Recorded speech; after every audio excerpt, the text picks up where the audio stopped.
Hello, it's Caroline at For the Love of Crochet, and it's been a while. I have lots to share with you. I look forward to hanging out with you. This episode is going to be filled with crochet and only one sewing project. I have tons to share with you.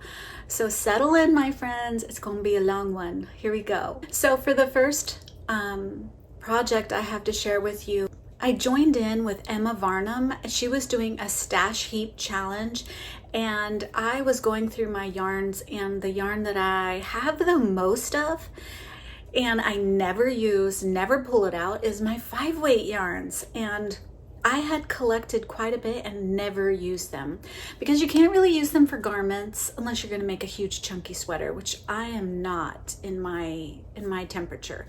By the way, record temperatures of heat. I'm melting.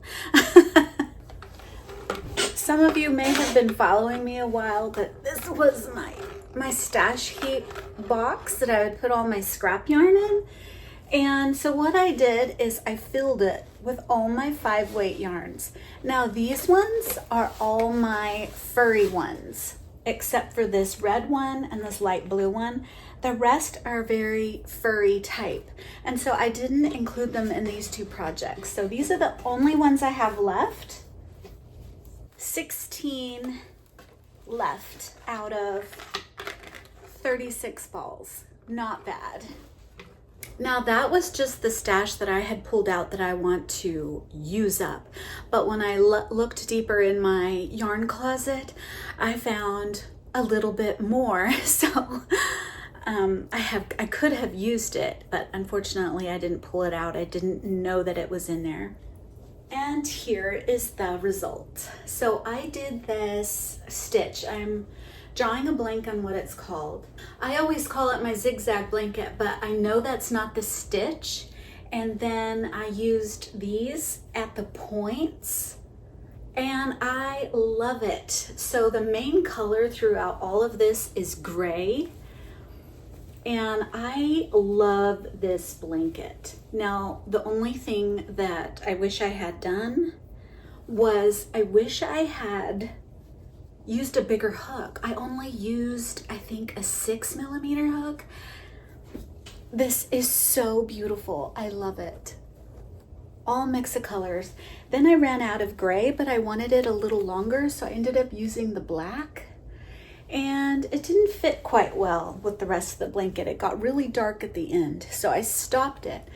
And this is the perfect size. So it's summer here, but I am one of those people that I like the weight of a blanket on me. I need that comfort of a weight on me. And so we have a very thin blanket on, a sheet, a sheet and a blanket that's very thin. But I throw this on my side, and it just gives me that right amount of weight on my side of the bed. So I love this blanket, and of course it goes with so many colors. And I had so much fun making that. Oh, it was so good. And I noticed that I was just like using up a ton of yarn. And so what I did is I made another one. Ta-da! So this one is, the main color is white. And I switched colors every row. And so I had a ton of ends, but I don't mind ends because that's my relaxing time. I know that I can put on a movie.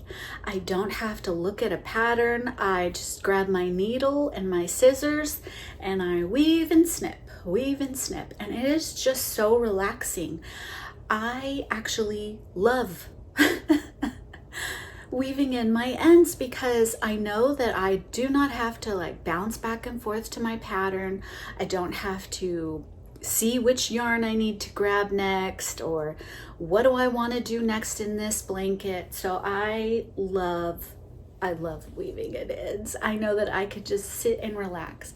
And I did the same thing on this, where all the points had these tassels on it.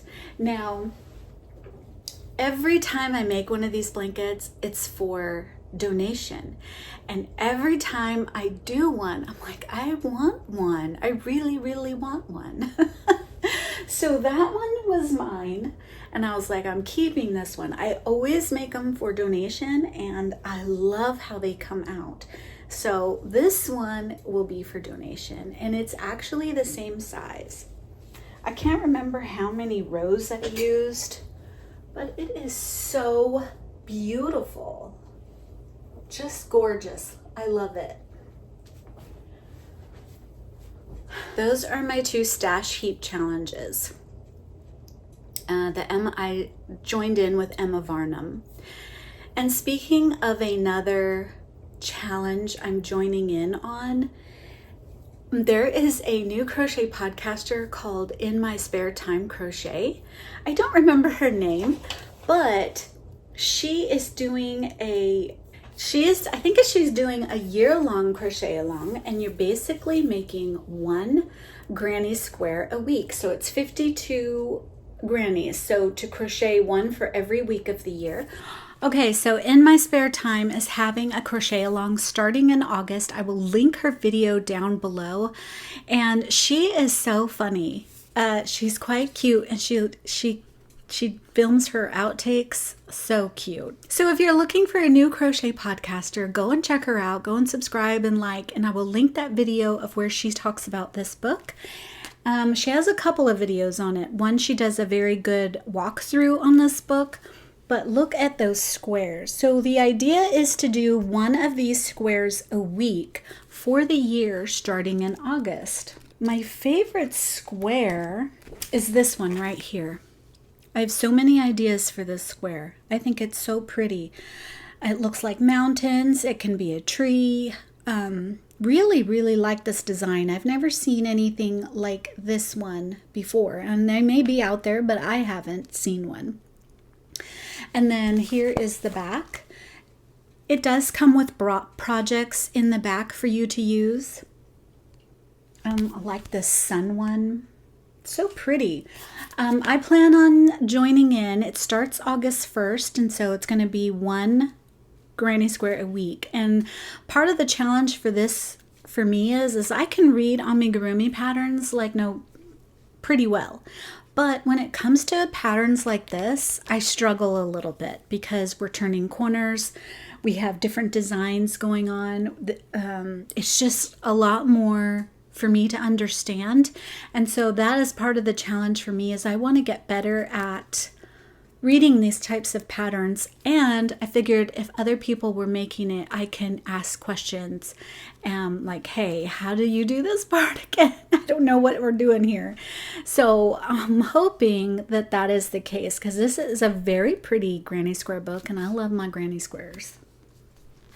So In My Spare Time Crochet, so glad you're hosting that one and bringing this book to my attention. It is a designer, a fairly new designer, and her name is Kylie Moletta. Kylie Moletta.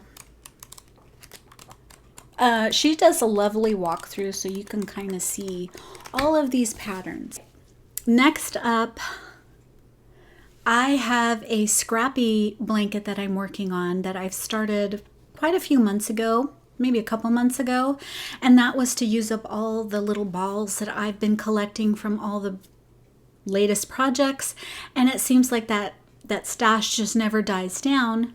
Because I'm a maker, that stash is always staying consistent. So I really wanted to bust through, have a project that's flowing into a scrap project. Here is the result. I have always wanted to do a blanket like this. I love seeing these, and as you know, if you are not a fan of ends, which we know I love ends because that is a relaxing time for me, because I don't have to think about anything. I can watch something and weave and cut and weave and cut and weave and cut, and it's all good. I love it. And then I get to admire my blanket as it's coming. Oh, it's coming and all together and all the loose ends tied up. So this is it's going to be very hard to show you, but this is my granny stack so far. I currently have 16, and I believe I need 15 more to cover my bed. And I don't know what size these squares are, but you know, they're just a bunch of 2 round granny squares. And then I used a solid color to back it. And that's just going to tie them all in together. And so I just love blankets like this. And I love tying it in. So it's going to be gorgeous. Oh, I love this one. And I wasn't even thinking when I would grab the yarn and, you know, I wasn't even pulling from one to the next. I was just grabbing one. I didn't even pay attention to what I was grabbing. So a lot of these might have the same color in them. And so it is truly random.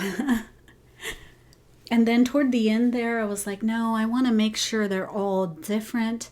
So then I started using 2 separate containers. And then when I would pull from one, I would pull from a different one. 2 baskets going on. Love this project. And it's probably going to take me a few more months because I need 15 more of these. And then, of course, to border it all. Love this project. Now I have an update for you on my Hexagon blanket that is the tree. So stunning. And it is coming along nicely. But that project, Hexagon blankets are not easy, my friend. They are not easy connecting. Ta-da! So here she is, almost done. I have a few more to do. So I'm on the cloud portion right now, right after I connect this row. And it is so delicate, so beautiful, so light. It's perfect. Perfect for a baby blanket. It is so stunning. I'm using Yarn Bee Soft, the baby yarn, Yarn Bee Baby, Yarn Bee. Not easy connecting all these because this, you have to connect all of the sides. Plus you have to connect them to the side of this one, to the side of this one. So you can understand how frustrating it might be. And then, of course, going from a picture, it's even putting a little added more challenge to it. But it is so pretty. Now, I made a mistake here that is going to be a happy mistake, which will make mine different from the original photo. And that is, I was not supposed to back these with green. I was supposed to back them with blue and then give it a stem. Well, so since I didn't pay attention to that, I am going to turn this into a little flower garden. So I'm going to add a bunch of little tiny flowers to hide the green with pops of green peeking out like it's the leaves. And so I did that there and here. So again, I'm just going to make a bunch of little flowers to put on the outsides with pops of green sticking out.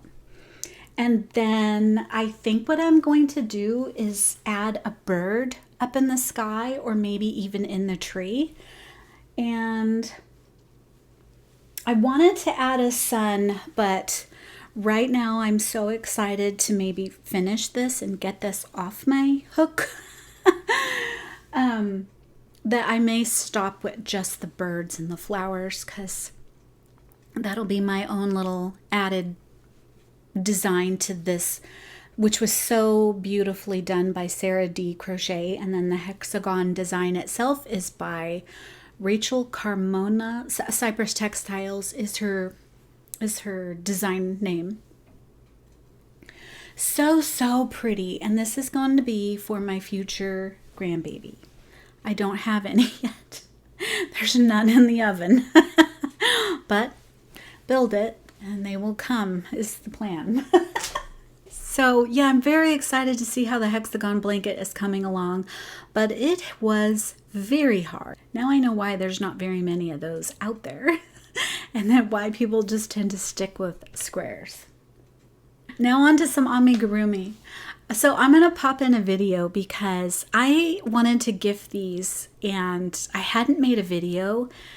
And so I'm like, well, let me just make a video of my bear. So here we go. Look at this sweet little bear. Oh, this is the rainbow bear. And this is a pattern by Cassandra. I absolutely love it. This is going to be a gift for somebody special, and I wanted to make sure I get this on video before I take it to her today. And it is so cute. Now, this is absolutely my favorite yarn, thick weight yarn. I absolutely love working with it. It is a Hobby Lobby yarn. Here it is in a couple of other colors. It is Sweet Delight Chunky. Sweet Delight Chunky, and this one is called Bear Blue Marled. And then this one is another favorite yarn, but this is by Premier, and it's Anti-Peeling Bamboo Chunky. Love this one. And this one is the same as the Hobby Lobby one, and it was, oh, I forgot its name, Toy Elephant or something like that. Something like that.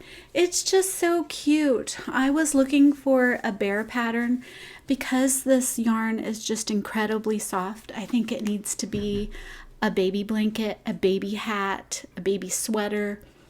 It's so lovely to work with. It's 80% acrylic and 20% polyamide. That is the stats on that. But I was desperately looking for a bear pattern, and yes, what is this? Rainbow Bear. I keep mixing up Rainbow Bear with Sorbet Bear. So these are both patterns by Cassandra, and she's been featured in a magazine, this little girl here. And so I wanted to make sure it wasn't even planned, but I was making this bear when the good news hit that this one was coming out and that she was opening her Etsy shop again. So I just wanted to show these two bears. These are so cute. But yeah, this one's going to be a gift, and I want to make sure that I give it to her today. And I just love the face that I made on it. He's kind of like giving you a little kiss. And the nose is in the pattern is a heart, but I wanted to do that like oval with a flat bottom, and so that's what I tried to do. But you know, we can't always make it perfect, and so his smile is a little off to the side. It's so cute.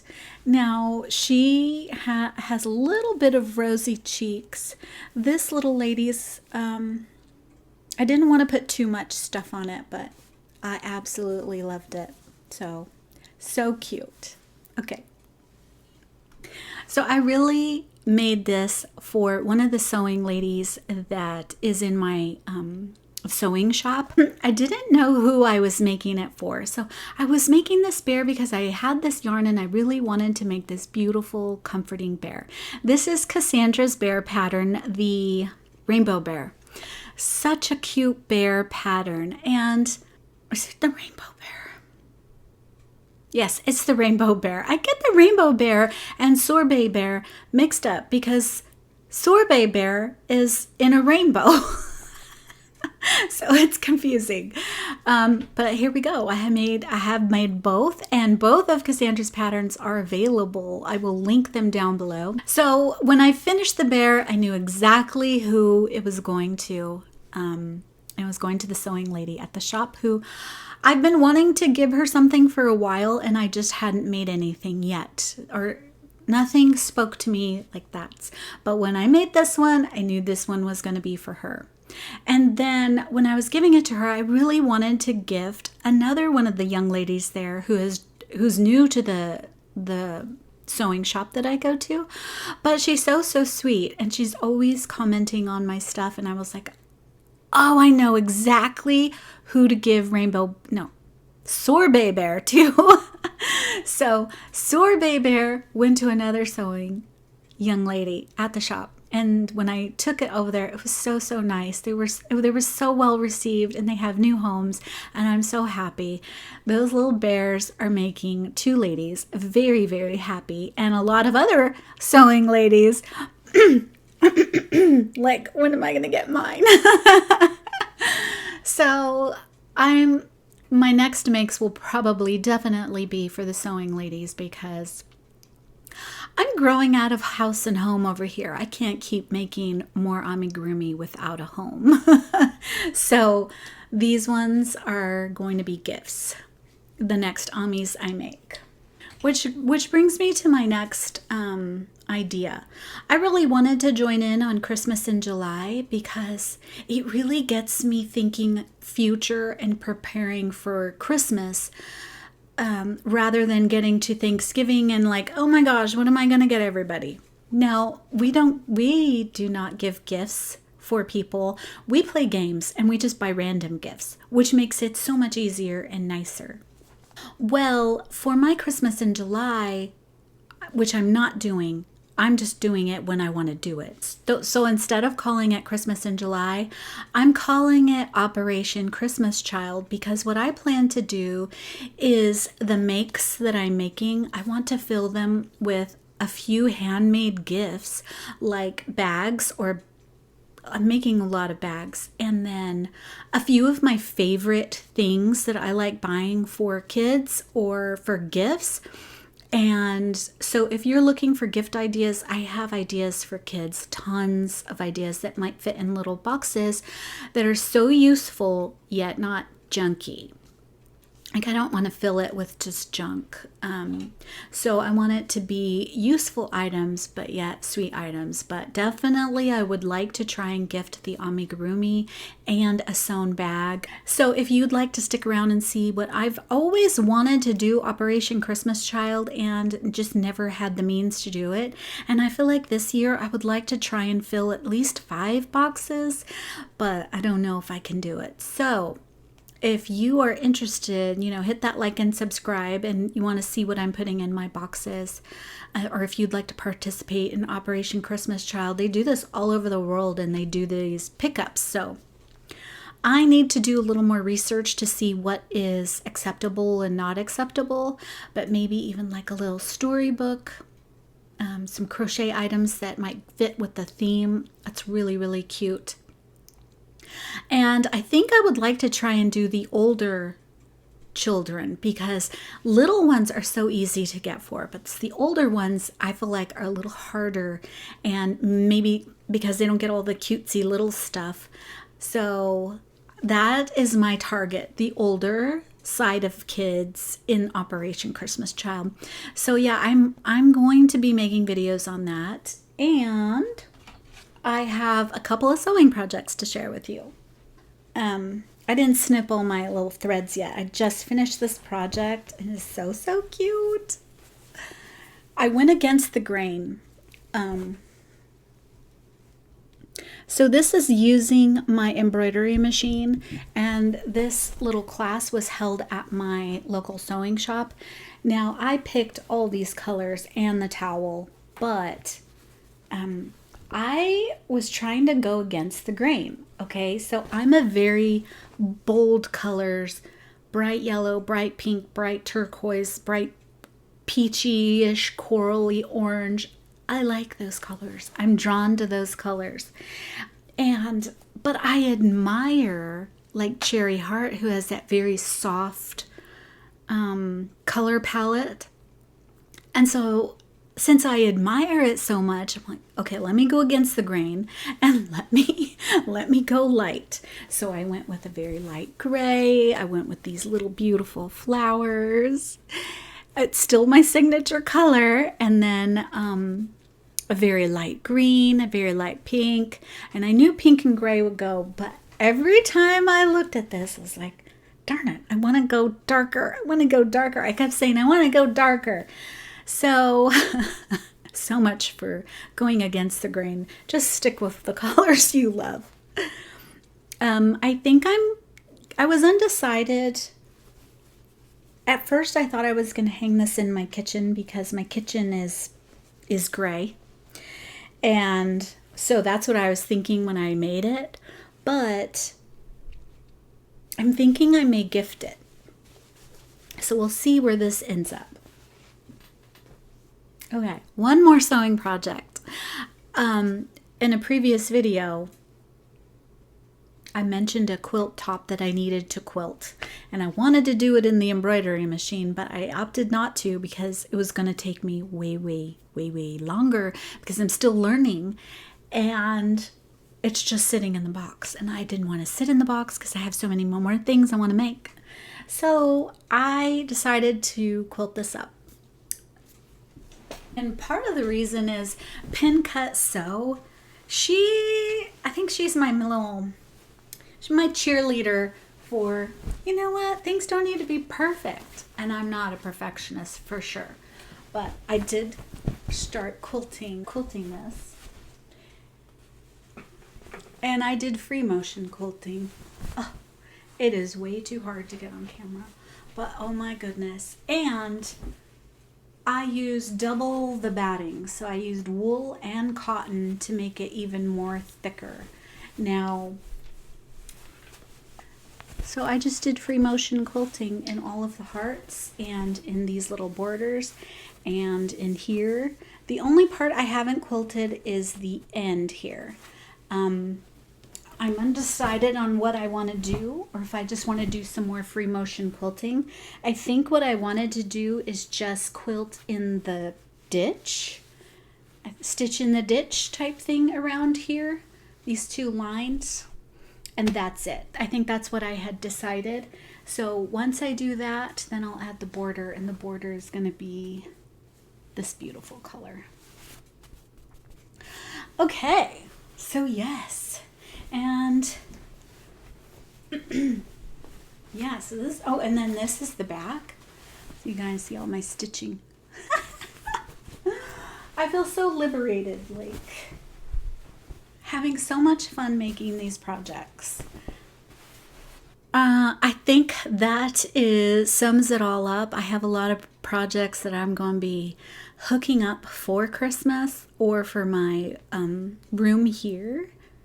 And then Operation Christmas Child. So if you're interested in seeing what I'm going to be putting in my Operation Christmas Child, a lot of them are all of them are going to have handmade gifts, but I also wanted to include some things that I really love. Some of my favorite things that I like to gift. All right, I shall talk to you again soon. Bye.